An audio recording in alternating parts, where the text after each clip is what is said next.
Apple recently announced iOS 10, and also with that, they released the beta version to their developers.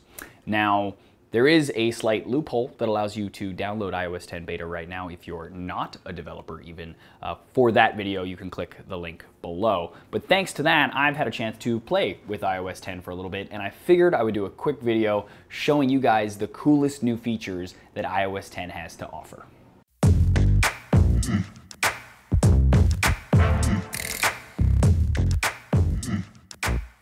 Okay, first up we have a very small feature, but it's kind of fun. It's actually something I've kind of been waiting for Apple to put into iOS for a while now, and that's when you lift up your phone from a table, for example, it automatically wakes it up. Really small, I know, but it makes a difference. While iOS 9's notifications only really had two options, either dismiss them or tap them, and that opened the corresponding app. iOS 10, on the other hand, now allows you to respond directly to messages through these notifications and also tap and hold on the notifications to get more info about the app, making them just more useful in general.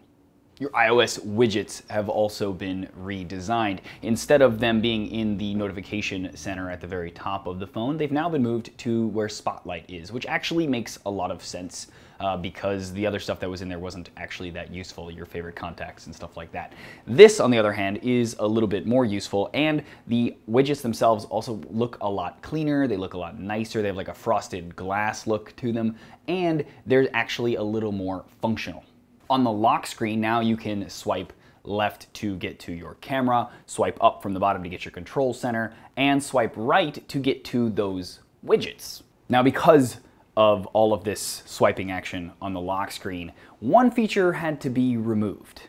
There's no more swipe to unlock. Instead, Apple had to move this and make it a push the home button to unlock feature instead. And honestly, it kind of makes more sense, especially if you use Touch ID already, because you're gonna put your finger on the home button anyway to unlock the phone, so why not just press and leave it there?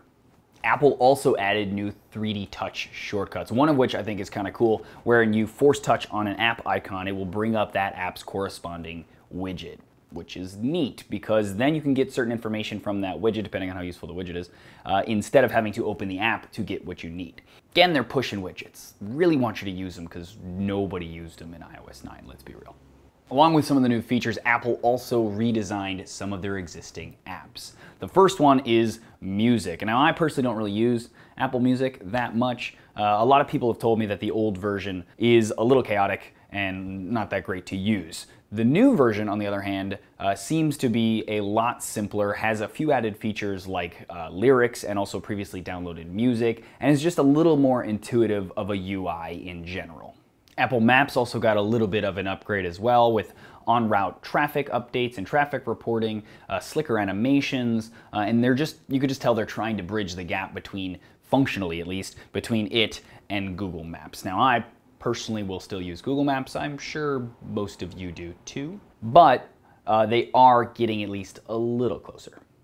Now, I love Google Photos and I use it on my iPhone.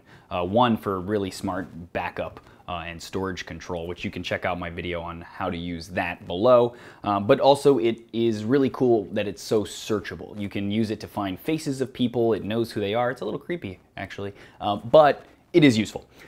Apple basically wants you to stop using it. So they've come out with Photos and Memories. Now, it essentially is the same thing. It has a searchable database, and it also can organize photos in a much cleaner way. Along with the redesigns, Apple also introduced a new app called Home. Essentially, HomeKit has been around for a really long time, and it's a way to automate your home and have things talk to each other, etc.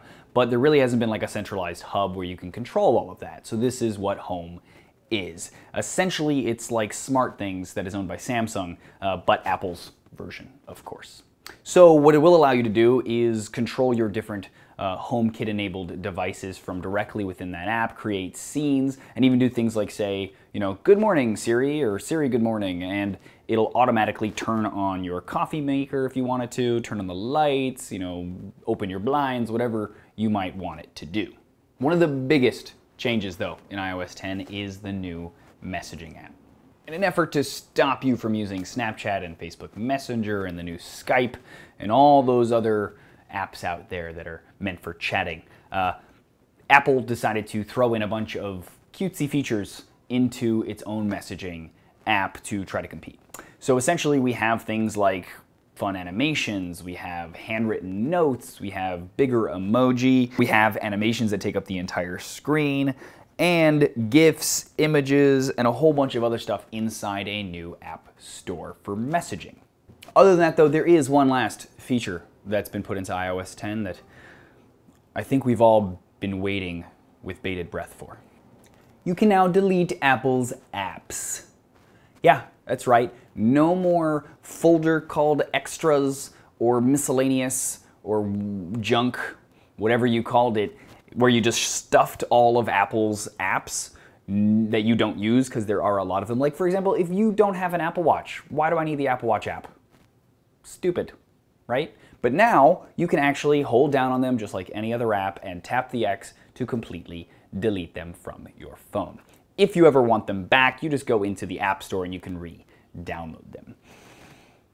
Been waiting for that. That's it, guys. A quick look at some of the biggest features that are in iOS 10. If you enjoyed this video, please thumbs up it or share it. It is greatly appreciated. And if you want more videos like this, please subscribe to the YouTube channel. Also, please let me know in the comments below what you thought of this video, other features that you guys think are really cool that are coming out, or suggestions of other videos you want to see me do next. Always love hearing from you guys. Also, follow me on Snapchat at The Unlocker or on Twitter and chat with me there as well. As always, thanks for watching.